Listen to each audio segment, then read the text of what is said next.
Vamos falar de economia agora, atenção, hein? Preste atenção. É hora de suas contas.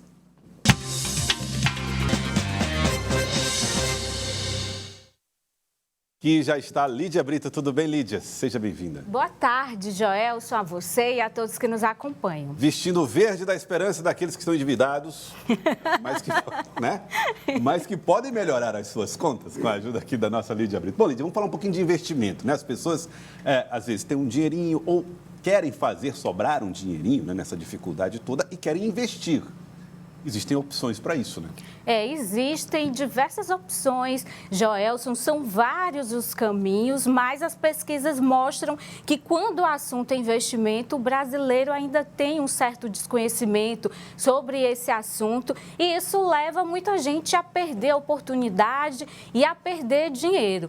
Do outro lado, muita gente sonha em ter a chamada independência financeira, né? Deixar ali de depender apenas do salário no fim do mês, ter outras fontes aí de renda, poder investir, né, nos seus sonhos, comprar uma casa, investir na viagem dos sonhos, né? Mas para isso, Joelson, é preciso entender, né, um pouco dos investimentos e, claro, cada pessoa tem o seu perfil, né? E aí você tem que saber primeiro o que você almeja, por que você quer investir, né? Qual é o tempo ali de investimento que você pretende aplicar, né, aquele recurso. A gente traz aqui, Joelson, uma pesquisa da Associação Brasileira das Entidades, das entidades do mercado financeiro e de capitais.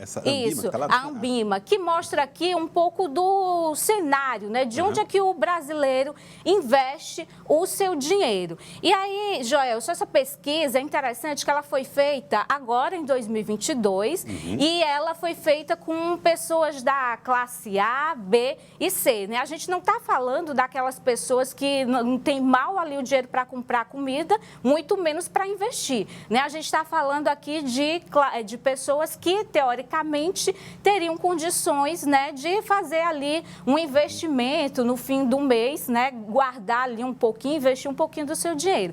Essa pesquisa mostra que 61% desses entrevistados afirmam que não investem e não guardam dinheiro, ou seja, tem gente que não recorre nem para a poupança. Ou seja, né? São pessoas que poderiam, né, gastar, porque fazem parte da classe C, A e B, mas não fazem isso. Poderiam investir, né, guardar ali na poupança e não recorre nem para a poupança, que seria o investimento mais fácil, né? Você abre a conta, transfere ali o dinheiro, ele fica guardadinho. O mais conservador de todos. O mais conservador e que muita gente, como mostra a própria pesquisa, 23% dos entrevistados ainda recorrem para a poupança, né? Guardam ali o seu dinheiro na poupança e acreditando ali que a poupança seria uma boa forma de investimento, né? E aí 3% dos entrevistados falam que investe, né, nos fundos de investimento.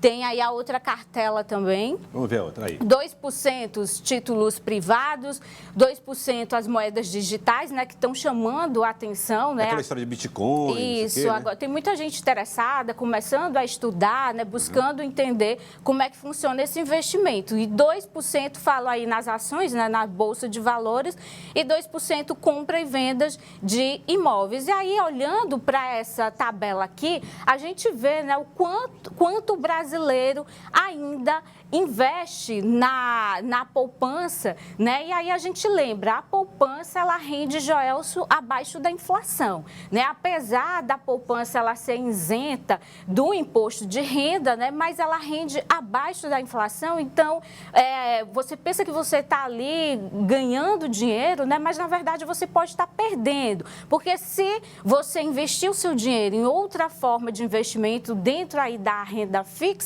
né? Você pode estar conseguindo um rendimento maior do que o da poupança, né? Então, o brasileiro ainda tem um desconhecimento com relação a isso e acaba colocando ali o seu investimento na poupança, que é considerado aí como um investimento de preguiçoso, né? O mais simples, não precisa de muito estudo, muito conhecimento, só abrir a conta, aplicar lá, tá tudo certo. Você sabe que agora você falou isso, me atingiu no peito, né? Mas vamos lá, ó, vamos para a tela anterior para chamar a atenção para esse dado. Ó. Das pessoas pesquisadas, então, a tela anterior, Vamos ver se a gente consegue, ó. Das pessoas pesquisadas, 61% não investem em nada. E 23 estão perdendo dinheiro na poupança. É o que a Lídia está dizendo, basicamente é isso, né, Lídia? Porque, Joelson, quem está com dinheiro lá na poupança poderia investir em outra modalidade da renda fixa, né? No caso da renda fixa você empresta ali o seu dinheiro, né, para o banco, para a instituição financeira por um determinado período de tempo em troca de juros, né? Lucrozinhos para mim, né? E aí pode ser com a taxa pré-fixada, né? Então, o investidor, quando ele investe ali o seu dinheiro, ele já sabe, né, qual vai ser a taxa de juros, né, daquele investimento, ou pode ser a taxa pós-fixada, né, que vai depender ali da Selic, né, que é a taxa básica, que vai estar atrelada, né, a Selic, a taxa básica de juros. Bom, vamos fazer o seguinte, vamos estender essa conversa para ajudar o nosso telespectador, a você que nos acompanha, a entender mais a respeito desse assunto. Lídia Brito, convido você a participar dessa conversa com o professor Antônio Cláudio. Professor, boa tarde. Seja bem-vindo aqui ao Jornal do Piauí. Bom, já descobri que eu sou investidor preguiçoso. Sou daqueles mais preguiçosos. Mas vamos ajudar o nosso telespectador. Lídia, você preparou uma lista com alguns dos investimentos que são, vamos dizer, mais frequentes aí no mercado. Vamos então para eles? Vamos aí para o primeiro. Vamos lá, vamos acompanhar o primeiro. Então, na tela, qual seria? A poupança. A poupança, professor, hoje a Selic está aí em 13%, 25%, a poupança está rendendo aí 0,5%, mas a poupança tem aí essa vantagem que ela é isenta do imposto de renda e tem essa segurança, né? Por isso tanta gente investe na poupança, né? Mas, de fato, a poupança é tão ruim, assim como se fala, é de fato esse investimento do preguiçoso? A poupança é um investimento preguiçoso, por quê? Porque você coloca o dinheiro lá e fica despreocupado. E ele vai rendendo. Só que o rendimento da poupança é tão pequeno que ele não faz nem diferença, vamos dizer assim. Então, hoje nós já temos outras opções que você pode botar o teu dinheiro tão seguro quanto a poupança e ter uma melhor rentabilidade. Por que a população acostumou tanto com a poupança? Porque, com o correr dos anos, era a única opção que tinha para a população de maneira geral. Hoje não. Hoje nós temos um mercado financeiro altamente profissional que oferece várias opções para vocês. Inclusive, o Tesouro Direto talvez seja a mesma garantia que a poupança e te dá uma rentabilidade muito maior. Antes de passar para o Tesouro Direto, eu queria ver o seguinte. Você falou que no passado a poupança era o único, era a forma mais prática de investimento. E que ano é que isso vira? Que ano é que a poupança vai deixando de ser a melhor opção? A partir do momento do Plano Real. Porque como a inflação abaixou muito, então a poupança já não dava a rentabilidade que você esperava. Então você tinha que buscar outra possibilidade. Aí eu vou investir em moeda estrangeira, eu vou investir em títulos públicos, eu vou investir em títulos de banco. Então isso criou uma diferença muito grande em termos de rentabilidade. Então quanto maior é a oferta do mercado financeiro, quanto menor for a inflação, a poupança não serve praticamente nada, só tem a disciplina de guardar o dinheiro 94 lá. 94 é o ano da virada. Exatamente. A gente tem aí também outra modalidade, né, de investimento. Na tela, vamos ver? Tesouro Direto. O Tesouro Direto, professor. O senhor ia entrando aí no Tesouro Direto, né, já falando dessa modalidade em que o governo federal, ele emite, né, esses títulos e a gente pode ir lá emprestar, né, nosso dinheiro para o governo federal, que se fala que é muito seguro, como a poupança também, né? Mas no caso, professor, de um investidor que é iniciante, que tem pouco dinheiro para investir também, o Tesouro Direto, ele é uma opção, vamos dizer assim, para começar a entender esse mundo dos investimentos? Claro, o Tesouro Direto foi uma grande democratização dos investimentos. No passado, só quem podia comprar título público era banco. E os lotes eram muito grandes. Hoje não, o cidadão comum entra lá no site www.tesourodireto.gov.br e a partir de R$30 eu já posso comprar título público. 30? R$30. Você pode fazer o cadastro, ir no seu banco, autorizar a transferência e fazer os investimentos. O que é bom? É que o título público ele tem uma taxa de juros pequena e uma correção pelo IPCA. Então, aí vai uma dica. Quando você tem a inflação alta, o que você faz? Você contrata com uma taxa de juros fixas menor, mas você vai ser corrigido pelo IPCA. Então, a partir do momento que a inflação vai subindo, você vai ganhando mais.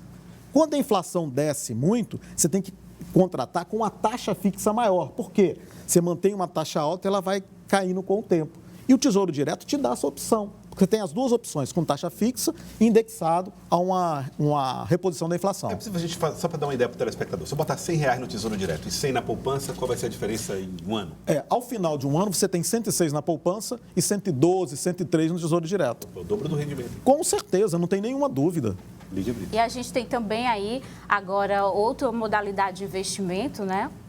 O CDB, né? O Certificado de Depósito Bancário. No caso do CDB, professor, se você aí fizer esse investimento e tiver a necessidade de resgatar antes daquele tempo que foi estabelecido, vai ter aí uma perda para o investidor com a questão do IOF? Não, na realidade tem que esclarecer uma coisa. Tesouro Direto, você está emprestando dinheiro para o governo. O CDB, você está emprestando dinheiro para um banco. Ele vai usar aquele dinheiro para emprestar. No passado, não. Você tinha uma taxa fixa. No passado, você tinha uma taxa fixa amarrada. Se você tirasse o dinheiro antes, você perderia dinheiro. Agora, não. É baseado no CDI, no Certificado de Depósito Interbancário. Então, a partir do momento que você vai tirar, claro, você vai pagar um IOF, mas você não vai perder o rendimento daquele período. Você não vai perder, você vai deixar de ganhar. Certo. Então, vale a pena investir em CDB? Vale. Só que os bancos têm alguns limites. Um a partir de 1.000, 1.500, 2.000, 3.000, vai depender muito da instituição financeira que vai ser o investimento. Quando eu for tirar o dinheiro, ele vai ficar com um pedaço do meu dinheiro? Seria mais ou menos isso? De jeito algum. Você vai pegar o rendimento. Você fez o CDB para 6 meses. Então, você tem uma projeção de rendimento para 6 meses. Você tirou com um mês, você vai ganhar proporcional a 30 dias. A grande questão é que você paga o imposto sobre operações financeiras. E ele é pago sobre tudo. Então, quanto menos tempo você deixar o seu dinheiro, maior é o impacto do imposto sobre o seu rendimento. Mas você não vai perder, você vai deixar de ganhar. Muito bem. E agora a gente também, né, tem aí mais uma pergunta para o professor, a questão das ações, é a renda variável, né? E aí é uma renda que seria para o investidor mais ousado, né? Seria aí uma renda para quem de fato já conhece um pouco mais do mercado financeiro. Quem está iniciando deve fugir das ações nesse momento, procurar renda fixa. Qual é a melhor opção? Depende do perfil. Se você tem um perfil conservador, aquele que não quer risco nenhum, não quer saber de movimentação financeira, coloca na poupança, no Tesouro Direto, no CDB, no LCI. Não vai ter problema nenhum, não. Eu, particularmente, adoro ações. Não é? Eu sou do tempo que você saber como é que uma empresa está funcionando, você recebia uma revista 15 dias depois. Então, enquanto você recebia, já tinha quebrado a empresa. Hoje não, através dos bancos digitais, você acompanha online a Bolsa. Eu sempre oriento, né? Eu tenho um sobrinho que eu falei com ele, rapaz, monta uma carteira. Eu dei R$100 para ele montar uma carteira. Mas que eu vou colocar em quê? Bota na Petrobras, Vale e tal. Por que isso é bom hoje? Porque hoje você não precisa comprar lote. Na minha época, quando eu entrei, eu quero comprar Vale do Rio Doce, é no mínimo 1.000 ações. Hoje não, você compra uma ação. Que é mais ou menos, quanto? Numa Petrobras? Uma Petrobras, R$24. 24? Então, se você quer aprender a lidar com ações, abre uma conta do Banco Digital, que você tem uma corretora online, e compra uma ação de cada. Compra uma Petrobras, uma Vale, uma de banco, para você ir acostumando com esse sobe e desce de ações. E detalhe, quando você investe em ações, existem 2 grupos muito fortes. Qual? Um que a gente chama de day trade, ou seja, eu compro e vendo. Comprei na baixa, ela subiu, eu vendo, né? Ou seja, eu vou montando ganhando dinheiro nesse compra e vende. E tem aquele investidor que coloca o dinheiro lá para tirar com longo prazo. Aí você tem que ter um estômago bom para quê? Porque vai ter momentos que ela vai subir muito, aí você fica alegre. Mas vai ter momentos que ela vai descer, você não pode ficar triste, né? Você tem que esperar porque ela sobe de novo. Eu, particularmente, sou um fã de ações. Eu acho que se a população aprendesse a lidar com ações do jeito que nós temos hoje, essa democratização da informação, todo mundo ganharia muito dinheiro. Então, aí o caso seria ter uma carteira variada, né? De opções, renda fixa, renda variável, para tentar ali ter uma segurança maior, seria isso? A gente sempre fala o seguinte, aquela pessoa que é mais conservadora, que a gente chama do moderado, é interessante você ter 60% em renda fixa, né? 60% a 70%, 30% a 40% em renda variável, que seriam as ações, né? Ou algum fundo de investimento. E a partir do momento que você for aprendendo e querer assumir um pouquinho mais de risco, você vai invertendo isso. Um pouco mais em renda variável, um pouco menos em renda fixa. Agora, o que eu sempre falo para as pessoas, não entre isso de uma vez só. Vai fazendo devagarzinho para aprender como é que funciona, como é que o mercado funciona. Por exemplo, ações. É interessante você investir por segmento. Eu quero investir em petróleo, eu quero investir em minério, eu quero investir em tecnologia. Então, você vai ajustando essa situação. Bom, já que você falou em renda fixa e variável, vamos ao próximo tema, né, Lídia? Isso, que é aí, professor, explicar um pouco mais para a gente, o senhor já falou aí muito, mas explicar um pouco mais para a gente com relação a essa diferença, né? Renda fixa, renda variável. No caso de um investidor, né, que está começando, alguém que está querendo aprender, o mais seguro de fato é a renda fixa. Exato. O que é a renda fixa? Você entra no investimento e sabe quando você vai ganhar. Poupança, eu sei que eu vou ganhar no mínimo 6% ao ano.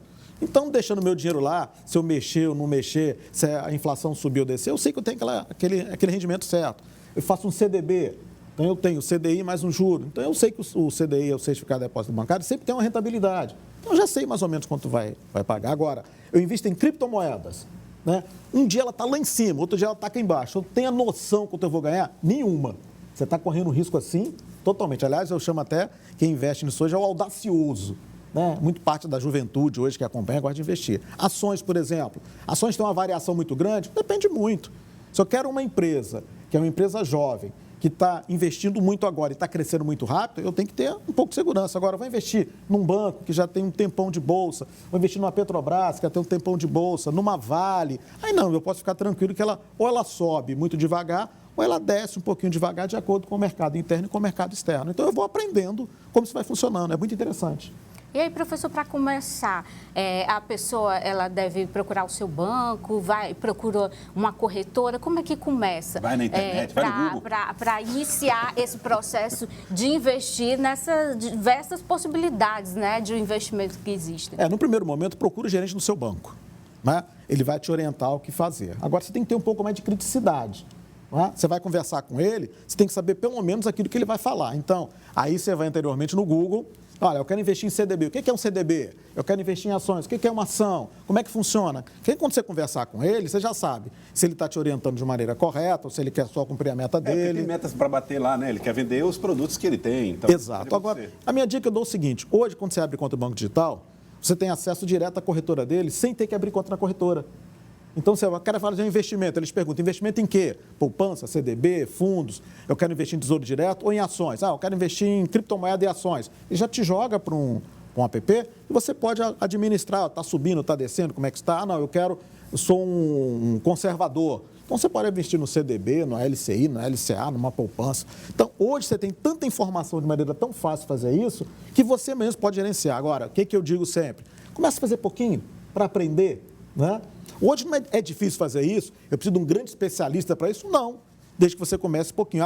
Cláudio, eu tenho 1 milhão para aplicar, eu vou fazer sozinho? Não, peraí. Aí você precisa de alguém especializado para poder tocar. Agora, eu quero começar com R$100, com R$50, com R$200, aí você vai devagarzinho aprendendo. Eu sempre lembro do meu sobrinho, né? Ele tem R$100 e uma carteira de ações. Então, qualquer um pode ter isso hoje. E, professor, só para finalizar, Joelson, então, quais seriam os principais erros dos iniciantes que o senhor colocaria ali para a gente ter atenção com relação a isso? Primeiro, não existe milagre na economia.